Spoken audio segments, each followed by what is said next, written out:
ప్రధాన ద్వారం గడపకు సంబంధించి మనకు అనేక నమ్మకాలు ఉన్నాయి. అయితే గడపను లక్ష్మీ స్వరూపంగా ఎందుకు మనం భావిస్తాం? ఇందులో అంతరార్థం ఏంటి? ద్వారం బయట నుంచి లోనికి వచ్చేటటువంటి వెలుగులకు ఆధారం.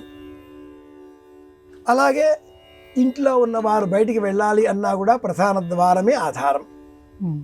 ఈ ప్రధాన ద్వారం ఎప్పుడూ అధిక భాగం తూర్పు వైపుననే ఉండేటట్లుగా మనం చూస్తూ ఉంటాం. వాస్తు పరం కూడా తూర్పు ద్వారమే ప్రధానం అంటూ చెబుతూ ఉంటుంది. తూర్పు వైపున ఉండే ఈ ద్వారం నుంచి వెలుగు కిరణాలు మంచి. ఈ వెలుగు కిరణాలతో పాటుగా భూమి మీద పాకే తిరిగే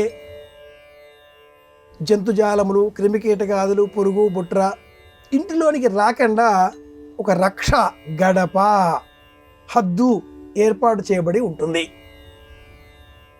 గవాక్షం కిటికీలలో నుంచి గాలి రావాలి. ద్వారం ప్రధాన ద్వారం నుండి మనుషులు లోనికి రావాలి.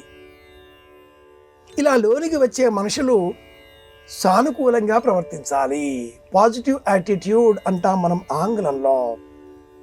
ఇంటిలో ఉండేవారికి అనుకూలంగా మాట్లాడేవారు అయి ఉండాలి.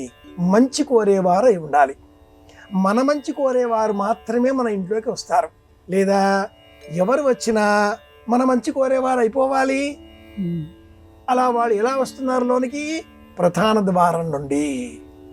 పూర్వకాలం ఈ ప్రధాన ద్వారానికి పై భాగంలో లక్ష్మీదేవి ప్రతిమ ఉండేది. ద్వారబంధం చెక్కడంలోనే ఆ వడ్రంగి పరివారు, శిల్పకారులు, శాస్త్రం తెలిసిన వారు పైన లక్ష్మీదేవి, ఇరువైపులా 2 ఏనుగులు అభిషేకం చేస్తున్నట్లుగా, ఆ పక్కన కలశములు, ఆ పక్కన మామిడాకులు, ఆ పక్కన స్వస్తిక్, ఓంకారం, ఇలా దైవ రూపాలను ఆ ద్వారబంధంలోనే మలిచేటటువంటి వారు, చెక్కేటటువంటి వారు. ఆ మహాలక్ష్మి స్వరూపానికి దిగువన ఉండేది గడప లక్ష్మీ స్వరూపం. కనుకనే గడపకు పసుపు రాచి, బియ్యం పిండి, పసుపు కుంకుమలతో బొట్లు పెట్టి అలంకరించి పూజించి నమస్కరించేటటువంటి వారు. గడప దాటితే ఆ సమయంలో తుమ్ము వస్తే కూడా అపచారం, అర్ధాయుష్యం, ఆరోగ్యానికి, ఆరోగ్య సంబంధమైన ఇతర అనేక ఇబ్బందులు కూడా తీసుకువచ్చే సమస్యలు ఆ గడపను కడగాలి. పవిత్రం, లక్ష్మీ రూపం. మజ్జిగ చిలికే కవ్వం, శంఖం, దీపం, వంటింట్లో సామాగ్రి శుభ్రం చేసుకునే వస్త్రం, రోలు, రోకలి, ఈనాటి కాలంలో మిక్సీ అనుకుందాం, గ్రైండర్ అనుకుందాం, ఇవన్నీ కూడా లక్ష్మీ రూపాలే. ఫ్రిడ్జ్ కూడా లక్ష్మీ రూపమే ఆధునికంగా మార్చుకున్నప్పుడు. ఈ క్రమంలో గడప ప్రధానం ముందుగా బయట ఉంటుంది. లక్ష్మీ రూపాలు అన్నింటికీ ముందు గడప. అందుకని అమ్మవారిని పూజించాలి. ఇంట్లో ఆడవారు లేరు, ఇంటికి శుభకార్యం కోసం ఎవరో పత్రిక తీసుకుని వచ్చారు, మా ఇంట్లో వివాహం అండి, మీరు రావాలి, ఆహ్వాన పత్రిక.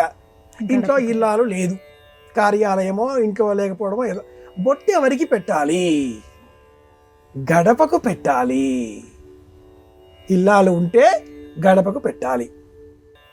ఆ వ్యక్తికి పొరపాటున ఇల్లాలు మరణించింది, బొట్టు ఎవరికి పెట్టాలి? బొట్టు పెట్టకుండా పత్రిక ఇవ్వకూడదు. ఆ బొట్టు ఎవరికి పెట్టాలి? ఆ మరణించిన వ్యక్తి కుడి చేతికి పెట్టాలి. ఈ వైపున ఇక్కడ పెట్టాలి బొట్టు. మళ్ళీ గడప కూడా పెట్టాలి. కానీ వ్యక్తి కుడి చేతికి బొట్టు పెట్టి పత్రిక ఇస్తే ఇల్లాలికి ఇచ్చినట్టే. గడపకు బొట్టు పెట్టి పత్రిక ఇస్తే ఇల్లాలికి కూడా చెప్పినట్లే.